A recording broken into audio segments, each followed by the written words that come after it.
Okay, we learned a lot about leadership, and we are starting to explore teams and how they work well and excel.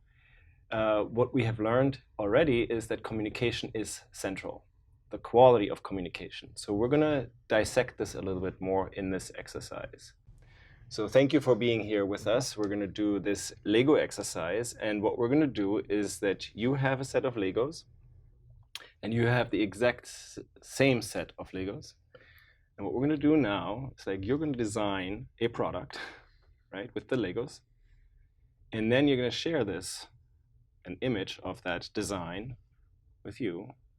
You're going to speak that design to her. You're going to tell him about the design, and you're going to try to recreate it. Okay.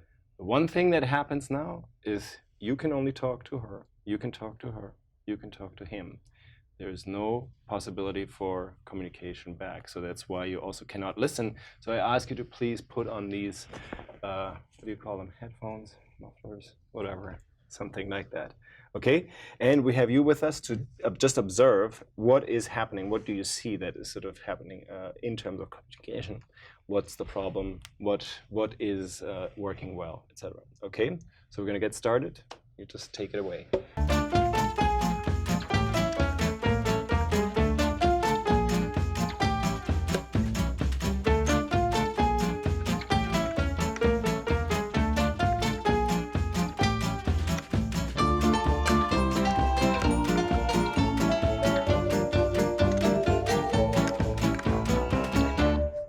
Take a picture.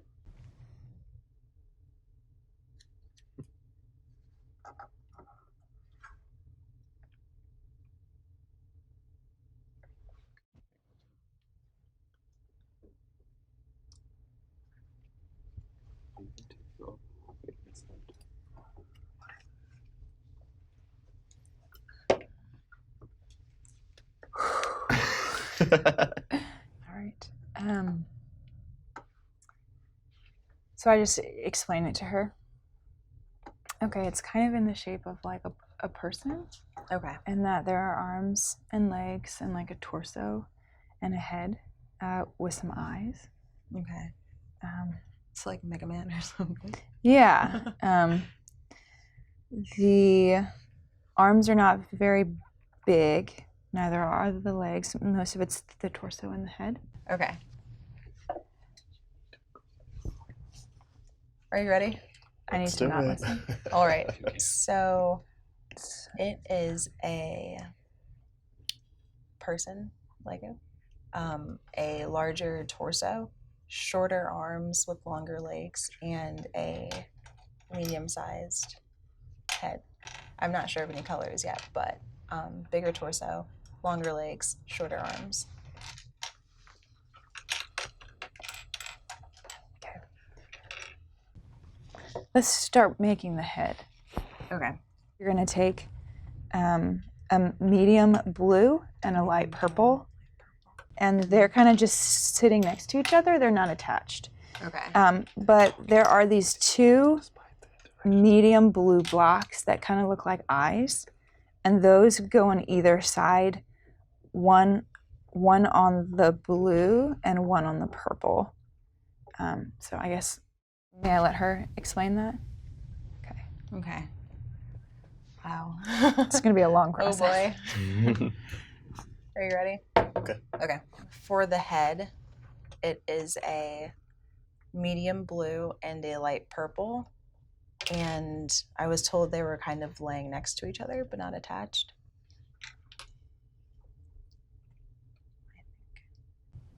This is so hard. Okay, that's all I got for now. And then I think we're describing it bit by bit.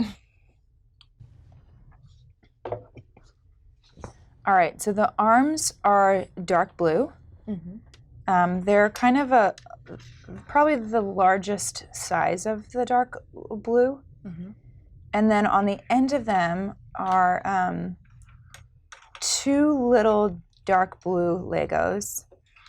Next to the larger blue are like the smaller hot pink Legos in the same way that the hands on the arms are the 2-dot top. The next to the dark blue arms are a 2-dot hot pink. 2-dot hot pink. Okay. All right, ready for the arms. Okay, so now we're going to move on to the arms. Okay. There are 2 large dark blue pieces for the arms. And then at the end are 2 small dark blue pieces with 2 like Lego prongs that will attach his hands to the arms. And then there are 2 light pink Legos also on the arms.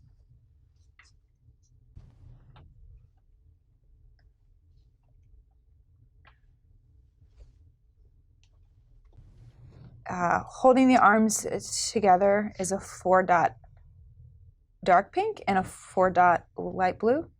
That's on either side. And then at the center is medium blue Legos with a light pink center. Okay. So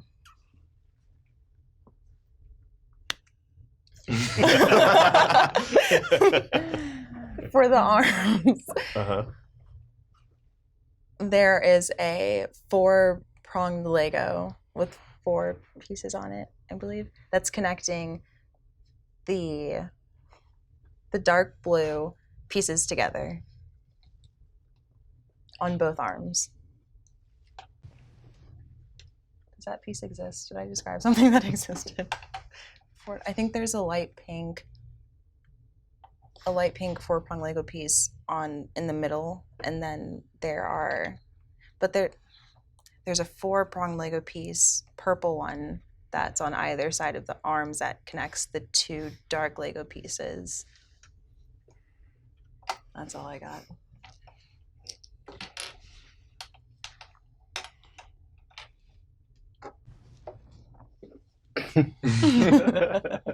Okay.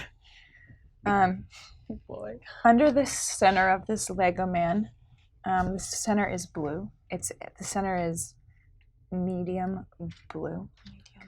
Under it are 3 full-size Legos. 2 dark purple, 1 light purple, and they're lined up. They're lined up short ways, so the length is going front to back.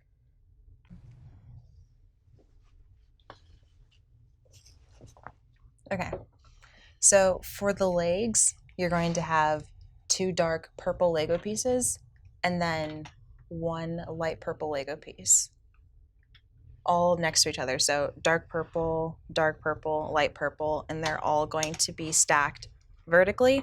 And the middle Lego piece, one of the Lego prong pieces is going to be sticking out, but all of them are going to be attached from underneath the torso of the Lego.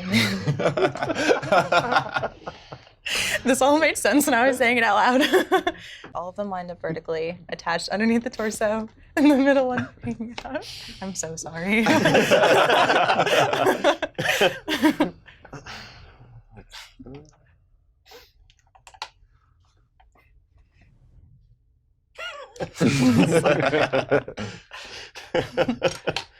Are you done? Are we Yes. Okay. There's a lot more. Yeah. Oh no, there's a lot more. Okay. Under the 3 lined up purple pieces, So hard. the dark and the light, Mm-hmm. and the legs are just complicated. So it goes light pink, hot pink, dark blue, and the other one is light pink, medium blue, hot pink. So yeah, have fun with that. No. I'm so sorry. Okay, so we're working on the feet now. There should be light pink Legos that look sort of like the roof awning I described earlier, but a little bit more rounded. That would sort of look like feet or resemble feet. So you take those and you put them underneath all of the dark blue Legos. There's only 3 of them.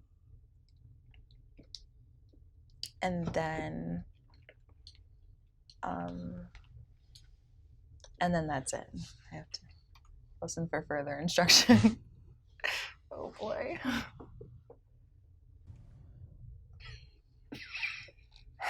I'm so sorry.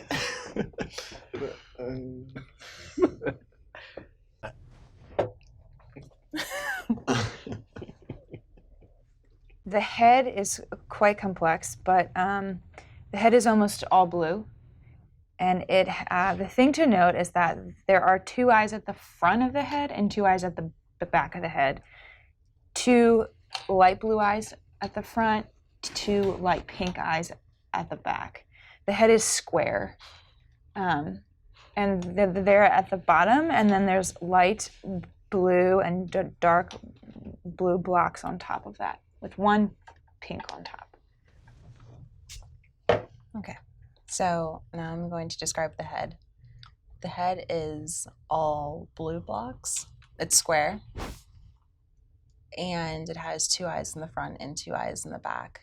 And both of them. So the 2 eyes in the front are pink. And the 2 eyes in the back are also pink. That's the head. So square, a blue square head with 2 pink eyes in the front and 2 pink eyes in the back.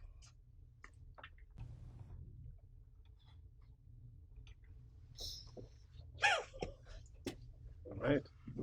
Good. Let's give you a round of applause. God. And let's compare. Can we see? It's not Yeah. gonna Oh look gosh, so I'm bad. afraid to even. All Do you right. want to lift up the? Okay. Ta-da. Lift up this. Oh man. It does have the same pieces. Yeah. Oh my goodness.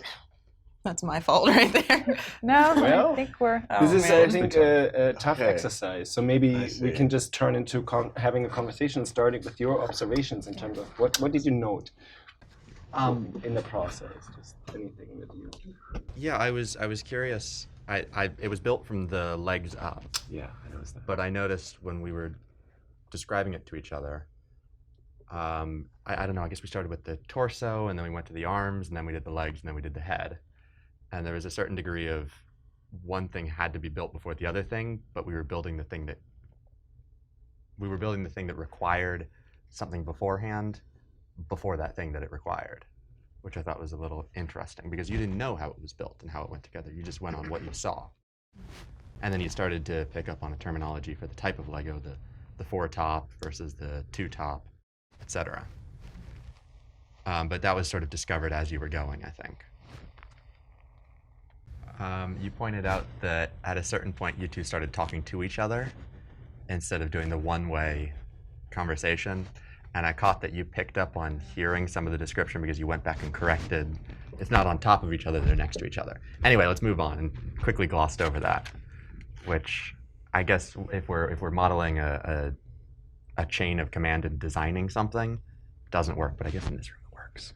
And we're allowed to cheat. He didn't notice at all, so. I forgot about it at that point because there's so much information. Mm-hmm. That I forgot.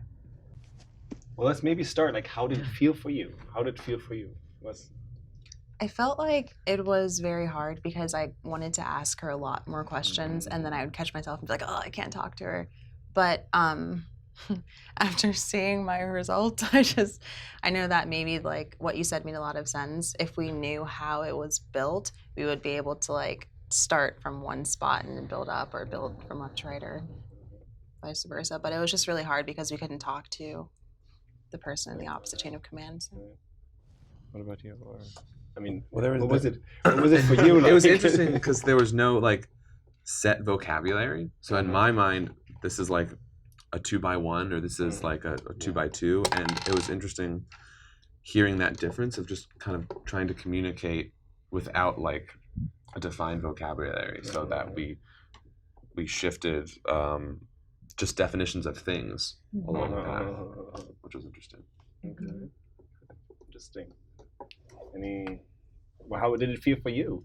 I think it's a very interesting observation because without being able to ask questions, without being able to get more detail, without being able to probe, the quality of work that I was able to create is far inferior to what he was able to create. Like, if I had known that, oh, we're building like it's vertical and it's standing versus like it's, you know, two-dimensional almost, then I would have been able to like, you know, some of the stacking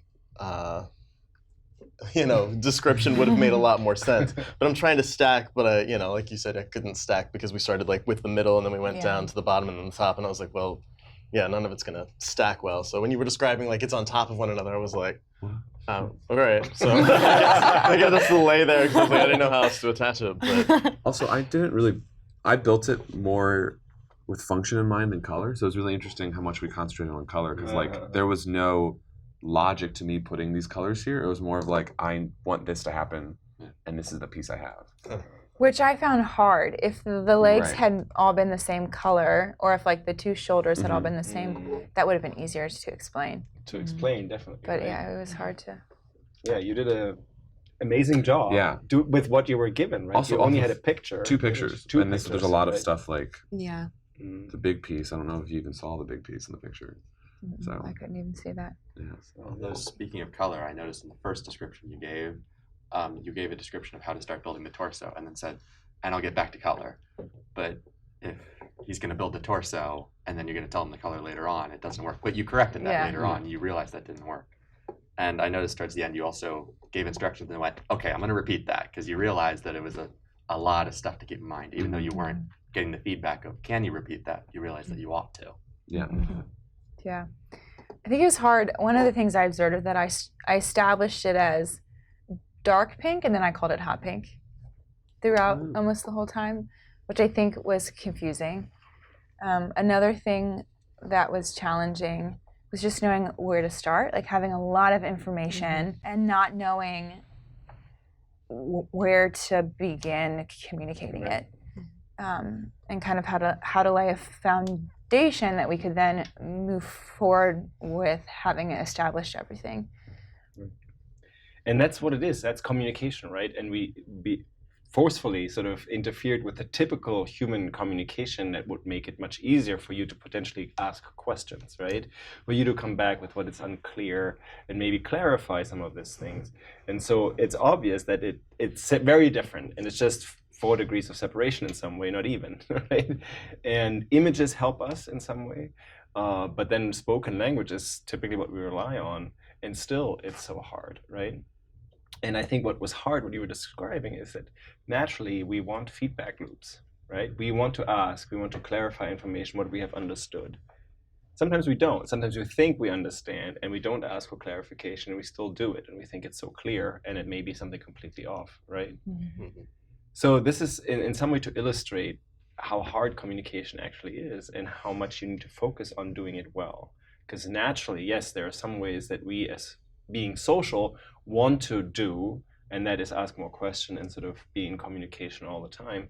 In a communication process in business, oftentimes that's not possible, right? There's a designer here and there are many more steps in between, and maybe what you get is just an image, and then you are sort of saying to somebody else, you got to make it. And then if you don't really understand how information gets lost, how you need to make sure that you maybe get to the source of the information, maybe that you both talk, then you oftentimes make it a lot harder to get to the end result, right? So that's one of the pieces here that we're trying to reinforce is communication is something that we do. We're built to communicate. We're a social species. Otherwise, we cannot collaborate. On the other hand, it's not just something that falls from the sky and that we do well, okay? And we need to be very intentional. We need to understand where it breaks down. And we built a couple of breakdowns here, but those happen in typical teams as well. In most teams, you have breakdowns of communication, especially if you think you know something that the other person said and that maybe is not accurate, right? So establishing feedback loops is critical and forcing those feedback loops, okay? So what we're going to do now is the second exercise is we're going to remove some of the constraint of unidirectional. So you can do the same thing, okay, and maybe you can do something else. Something easier. And then you can talk to each other, but we still have the visual lines up, okay? Oh, okay.